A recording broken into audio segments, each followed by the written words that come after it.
Atenção! Começa agora uma teleaula de História do Ensino Médio. Você vai assistir a teleaula de número 48. Bons estudos!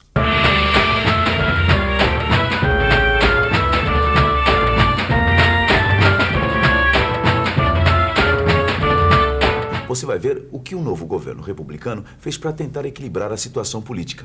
E vai ver como começou a industrialização e a modernização econômica do país bem na entrada do século XX. Você vai ver como foi que a República introduziu novos costumes políticos no Brasil. E vai saber como a distribuição de cargos e de verbas públicas, desde então, servia para a troca de interesses entre o Executivo e o Legislativo.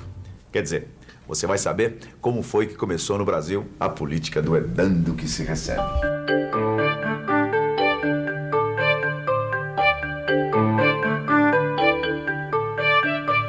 A barganha política de cada dia que a gente vê até hoje é tão antiga quanto a República. Mas para a gente entender como isso começou, a gente precisa compreender os primeiros passos da República, não é?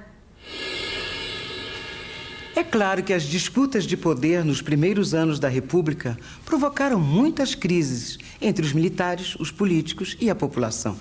E como se não bastasse, o Brasil convivia com outras crises. Problemas financeiros, inflação e dívida externa. E todo mundo se perguntava, como é que a gente vai sair dessa?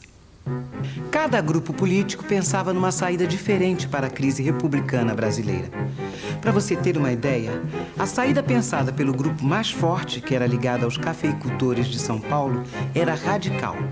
Pensavam em controlar a participação popular na política, em controlar outros grupos dominantes e, ao mesmo tempo, tinham planos para resolver o problema da inflação, da dívida e da crise financeira. Bom, no final do governo do presidente Prudente de Moraes, em 1898, alguns desses conflitos já tinham sido sufocados. Parte dos militares revoltosos, os jacobinos, tinha sido afastada. A rebelião do beato Antônio Conselheiro em Canudos também tinha sido derrotada. E com a eleição do presidente Campos Salles, o grupo político dos cafeicultores paulistas seguiria no poder. Mas eles iriam tentar resolver a situação econômica renegociando a dívida, assim como iam tentar resolver a situação política introduzindo a chamada política dos governadores. Opa, olha lá, chegou um cafezinho, leite, uma bolachinha. Ô, Vicente, sabe o que eu tava imaginando? Olha, imagina se eu fosse um governador de estado da República Velha. Tá, tô imaginando, e daí? Imagina como é que eu seria, Vicente. Bom, você, Gil? Não, com certeza eu seria da oligarquia, de uma família poderosa, tá certo? Ah, sim, sem dúvida. Ó, se você fosse governador de estado, provavelmente você teria umas Só um pouquinho pra mim. fazendas de café no interior, aplicaria um dinheiro nas indústrias da capital. Ou seria um advogado da oligarquia, com certeza, né? Mas você tá querendo chegar aonde, hein, Gil? Desculpa perguntar. Sabe o que é? Eu gostaria de entender a política dos governadores no começo do século, entendeu? Olha, se você fosse da oligarquia, sem dúvida você entraria em conflito com outras oligarquias, com certeza. Mas peraí, as oligarquias não eram unidas politicamente? Que nada. As oligarquias brigavam muito entre si, principalmente nas épocas de eleição. A justiça eleitoral naquele tempo não era independente e o voto não era secreto. Ou seja, o resultado das eleições nunca era seguro. Sempre tinha gente desconfiada de fraude nos resultados e tinham toda a razão para desconfiar. Olha, Gil, a desconfiança era tão grande que nenhum grupo político confiava no outro. Isso criava uma situação difícil para o presidente, que não conseguia criar uma base de apoio para ele, compreende? Então quer dizer, ele não conseguia aprovar os seus projetos, aí... Exatamente. Na verdade, essa situação já existia na época do Império. Mas agora, na República, sem a figura de um moderador, como era o imperador naquela época, ficava mais difícil ainda sair desses impasses. Bom, para vencer alguns impasses, os grupos políticos dominantes na República Velha usavam umas armas um tanto quanto pesadas, como a fraude eleitoral. E algumas dessas fraudes eleitorais tinham formas muito curiosas, como era o caso da degola, ou então do curral eleitoral. Já ouviu falar? O curral eleitoral, como você já deve estar imaginando, funcionava mais ou menos assim. Os eleitores de uma região eram levados a uma determinada zona rural.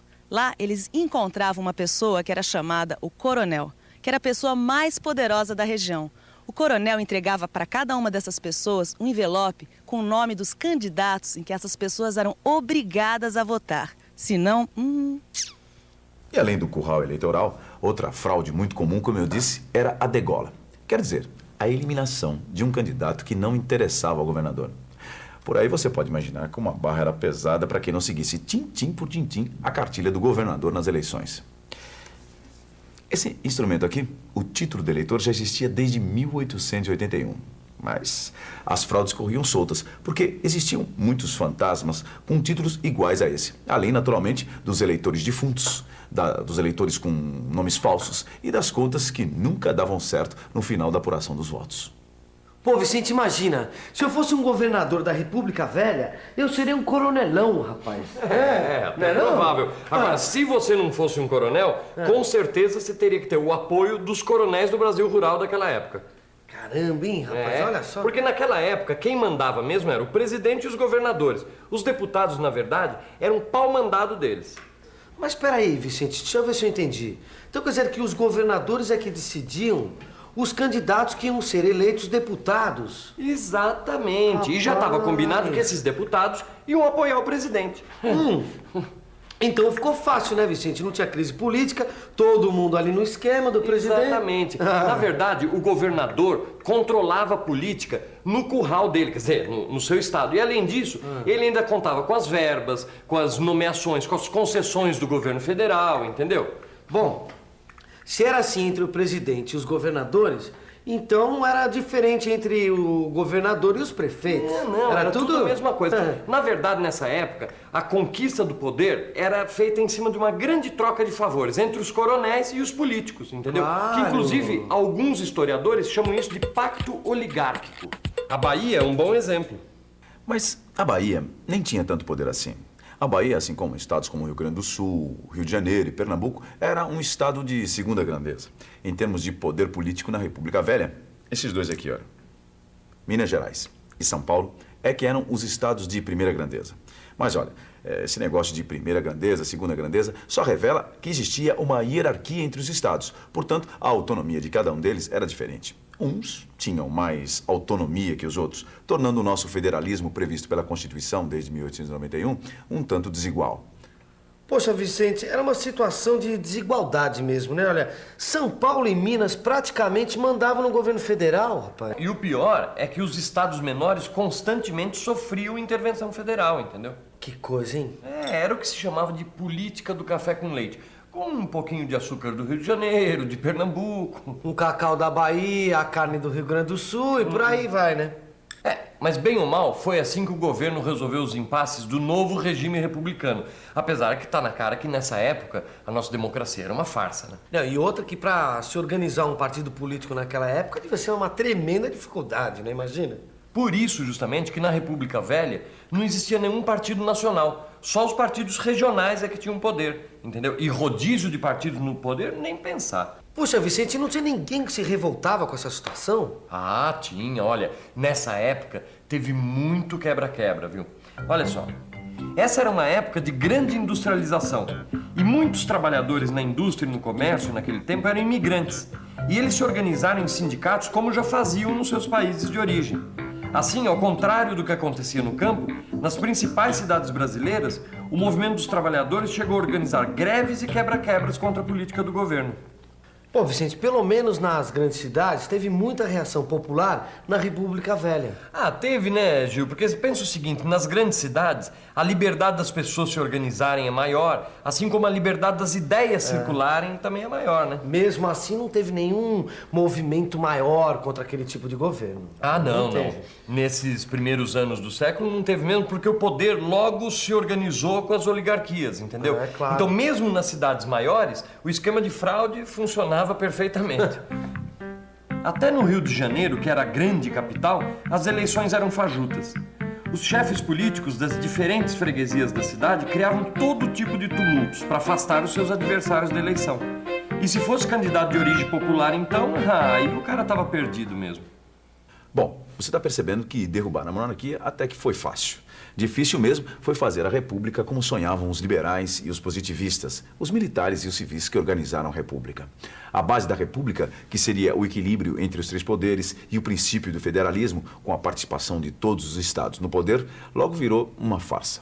Logo virou a política do é dando que se recebe, que, de certa forma, está aí até hoje.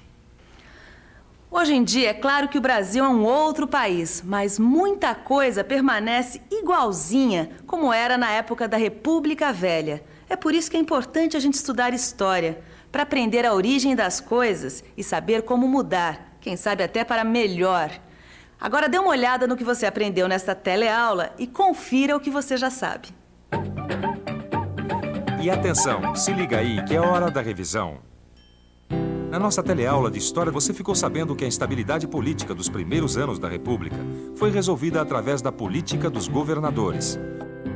Você viu que essa política tem como base a fraude eleitoral e o predomínio político dos coronéis e das oligarquias regionais, e que, através dela, os estados de Minas Gerais e São Paulo tomaram conta da República Velha. Pois é, este era o modo de fazer política na República Velha. As questões políticas eram resolvidas desse jeito que você viu.